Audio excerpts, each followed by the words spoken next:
हाय, आज 9 day different candles का हमारा 4th डे है। आज हम बना रहे हैं पियोनी कैंडल। पियोनी कैंडल्स को हम 2 डिफरेंट कलर्स में बना रहे हैं। यार सीरियसली बोलूँ ना, मेरे पास इसके लिए बोलने के लिए कुछ नहीं है, ठीक है। तो मैंने थोड़ा आराम से धीरे धीरे बोल रही थी, बट यार सीरियसली मेहनत बहुत लगी है इस कैंडल को मोल्ड से बाहर निकालने में। आप लोग देख ही सकते हो क्या हाल हो रखे मेरे, इतनी मेहनत कर ली इतनी देर से। बट यार कलर बहुत सुंदर आया है इसका, है ना। अब मुझे आप बताओ आपको इसका कलर कैसा लगा है। और यार सीरियसली पसंद आ रही है तो 2025 में कुछ ऑर्डर ही कर लो।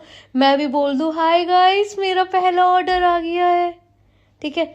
तो जल्दी से देखो और जल्दी से ऑर्डर करो। 2025 खत्म होने से पहले एक ऑर्डर तो कर दो यार मेरा।